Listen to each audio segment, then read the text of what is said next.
নমস্কার বন্ধুরা।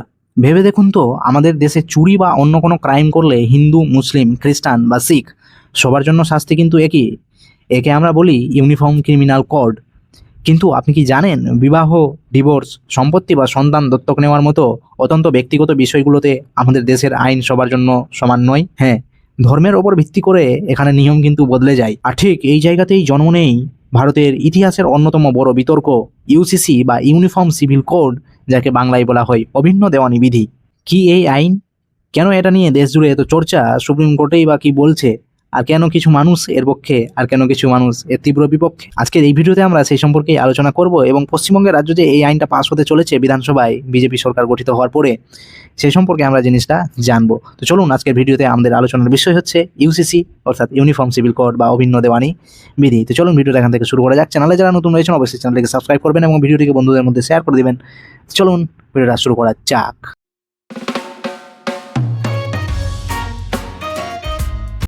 সোজা কথায় বলতে গেলে অভিন্ন দেওয়ানি বিধি বা ইউনিফর্ম সিভিল কোড হলো এমন একটি প্রস্তাবিত আইন যা কার্যকর হলে দেশের সমস্ত নাগরিকের জন্য, তারা যে ধর্মেরই হোক না কেন, পারিবারিক ও ব্যক্তিগত বিষয়ে একটাই আইন প্রযোজ্য হবে। আমাদের ভারতীয় সংবিধানের 44 নম্বর অনুচ্ছেদে অর্থাৎ আর্টিকেল 44 এ, যা রাষ্ট্র পরিচালনার নির্দেশমূলক নীতি বা ডাইরেক্টিভ প্রিন্সিপাল অফ স্টেটস এর অন্তর্গত, সেখানে পরিষ্কার বলা হয়েছে যে রাষ্ট্র বা সরকারের উচিত দেশের সমস্ত ভূখণ্ডে নাগরিকদের জন্য একটি অভিন্ন দেওয়ানি বিধি নিশ্চিত করার চেষ্টা করা। তবে মনে রাখবেন, সংবিধান প্রণেতারা এটাকে তখন বাধ্যতামূলক করেননি, বরং সরকারের বিবেচনার উপর ছেড়ে দিয়েছিলেন। আর এই কারণেই আজ স্বাধীনতার এত বছর পরেও এটি নিয়ে এত বিতর্ক চলছে। অনেকেই ভাবেন এই বিতর্ক নতুন, কিন্তু এর শিকড় লুকিয়ে আছে ব্রিটিশ আমলে। ব্রিটিশরা আমাদের দেশে ট্যাক্স এবং ক্রাইমের আইন এক করলেও ভারতীয়দের ক্ষোভ থেকে বাঁচতে পারিবারিক আইনগুলোতে তারা কখনোই হাত দেননি। সংবিধান তৈরির সময় আমাদের সংবিধানের জনক ডক্টর বি.আর. আম্বেদকর মহাশয় কিন্তু ইউসিসির পক্ষে জোরালো সওয়াল করেছিলেন। তিনি চেয়েছিলেন সমাজে লিঙ্গ সমতা আসুক, কিন্তু তৎকালীন পরিস্থিতি ও তীব্র মতভেদের কারণে এটিকে মৌলিক অধিকার না করে একটি নন ইনফোর্সেবল ডিরেক্টিভ প্রিন্সিপাল বানিয়ে রাখা হয়। স্বাধীনতার পর 1955 থেকে 56 সালে জওহরলাল নেহরু সরকার হিন্দু কোড বিল পাস করে হিন্দুদের ব্যক্তিগত আইনকে আইনি রূপ দেয়, কিন্তু মুসলিম বা খ্রিস্টান পার্সোনাল ল পরিবর্তিত থেকে যায়। এরপর 1985 সালের বিখ্যাত শাহবানো মামলা এই বিতর্ককে নতুন রূপ দেয়, যেখানে সুপ্রিম কোর্ট প্রথমবার জোরালোভাবে ইউসিসি চালুর ওপর জোর দিয়েছিল। তাহলে বর্তমান ভারতের আইন ব্যবস্থা কেমন? চলুন একটু দেখে নিই সেই সম্পর্কে। বর্তমানে হিন্দুদের জন্য রয়েছে হিন্দু বিবাহ আইন, হিন্দু উত্তরাধিকারী আইনের মতো 4টি প্রধান আইন, যার মধ্যে শিখ, জৈন ও বৌদ্ধরাও পড়েন। মুসলিমদের পারিবারিক বিষয়গুলি পরিচালিত হয় মূলত তাদের ধর্মীয় গ্রন্থের ওপর ভিত্তি করে তৈরি 1937 সালের শরিয়ত আইনের মাধ্যমে। খ্রিস্টানদের জন্য রয়েছে 1872 সালের নিজস্ব বিবাহ আইন। এর বাইরে আমাদের দেশে একটা ধর্মনিরপেক্ষ আইনও আছে, যাকে বলা হয় স্পেশাল ম্যারেজ অ্যাক্ট অফ 1954, যার অধীনে যে কোনো ধর্মের মানুষ একে অপরকে বিয়ে করতে পারেন কোনো ধর্ম পরিবর্তন ছাড়াই। তাছাড়া আমাদের সংবিধানে উত্তর পূর্বের রাজ্যে যেমন আসাম, নাগাল্যান্ড বা মিজোরামের উপজাতির সংস্কৃতির রক্ষায় 371 অনুচ্ছেদে কিছু বিশেষ সুবিধাও দেওয়া হয়েছে।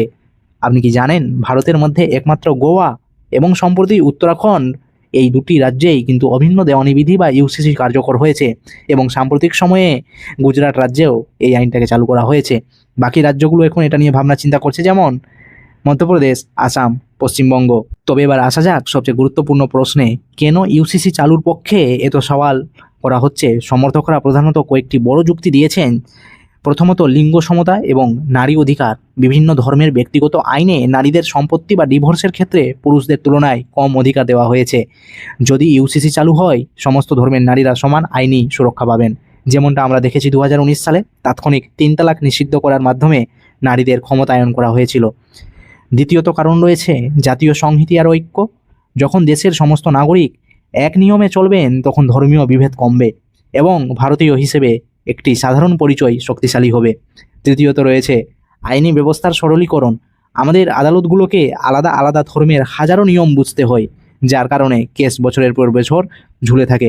একটাই সাধারণ আইন থাকলে বিচার প্রক্রিয়া অনেক দ্রুত এবং সহজ হবে। কিন্তু মুদ্রার যেমন দুটো পিঠ থাকে, ঠিক তেমনি ইউসিসির বিরোধিতাতেও বেশ কিছু জোরালো যুক্তি রয়েছে।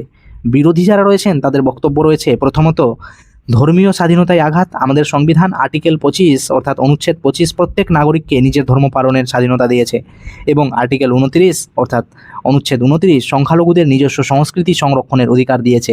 বিরোধীদের মতে এই যদি ইউসিসি চালু হয়, তাহলে এই মৌলিক অধিকারগুলোর ওপর কিন্তু আমাদের আঘাত হানতে পারে। দ্বিতীয়ত যুক্তি রয়েছে, ভারতের বৈচিত্র্য বিপন্ন হওয়া ভারতের কোনো একক সংস্কৃতির দেশ নয়। এখানে হাজার জাতি, হাজার উপজাতি এবং হাজার রকম প্রথা রয়েছে। উত্তর পূর্বের উপজাতিদের নিজস্ব নিয়ম রয়েছে। এক লাঠিতে সবাইকে চালাতে গেলে সামাজিক অশান্তি তৈরি হতে পারে। তৃতীয়ত কারণ দেখিয়েছে রাজনৈতিক সদিচ্ছা ও আইনি জটিলতা। অনেকেই মনে করেন এই আইনটি রাজনৈতিক স্বার্থে বা নির্বাচনের আগে মেরুকরণের জন্য ব্যবহার করা হতে পারে। তাছাড়া পারিবারিক আইন কেন্দ্র ও রাজ্য উভয়ের যুগ্ম তালিকায় থাকায় কেন্দ্র আর রাজ্যের সংঘাতের একটা বড় কারণ হতে পারে। তাহলে এবারে যদি জিজ্ঞেস করা হয় ভবিষ্যতের পথ কি, সুপ্রিম কোর্টের বিভিন্ন রায় বিশ্লেষণ করলে বোঝা যায় সমাধান কোনো তাড়াহুড়া বা জোর করে আইন চাপিয়ে দেওয়া নয়। আসল সমাধান লুকিয়ে আছে ধাপে ধাপে সংস্কারের মধ্যে। সমস্ত ধর্মের প্রতিনিধিদের সাথে আলোচনা করে তাদের মনের অবস্থা, তাদের মনে আস্থা তৈরি করে যদি এমন একটা আইন আনা যায় যা কোনো ধর্মের বিরুদ্ধে নয়, বরং শুধু নারীদের অধিকার এবং সামাজিক সমতার কথা বলবে, তবেই কিন্তু ডক্টর আম্বেদকরের দেখা সেই স্বপ্ন আজ সফল হবে। বন্ধুরা, অভিন্ন দেওয়ানি বিধি বা ইউসিসি নিয়ে আপনাদের ব্যক্তিগত মতামত কি? আপনি কি মনে করেন এটি ভারতে চালু হওয়া উচিত, বা আমাদের পশ্চিমবঙ্গের রাজ্যে যে নিয়ে আসছে এটা কতটা যুক্তিযুক্ত বা কতটা সফল হতে পারে? কমেন্ট সেকশনে অবশ্যই আপনার নিজস্ব মূল্যবান মতামতটা জানাবেন। ভিডিওটি যদি ভালো লাগে তাহলে লাইক করবেন এবং বন্ধুদের সাথে অবশ্যই ভিডিওটিকে শেয়ার করবেন। এই গুরুত্বপূর্ণ আর তথ্যপূর্ণ ভিডিওর জন্য আমাদের চ্যানেলটিকে সাবস্ক্রাইব করতে একদম ভুলবেন না। দেখা হচ্ছে পরের ভিডিওতে। অনেক ধন্যবাদ। আগামী দিনে আপনাদের সরকার ইউনিফর্ম সিভিল কোড ইউসিসি আনবে, ভরসা রাখবেন, একটু সময় দেবেন।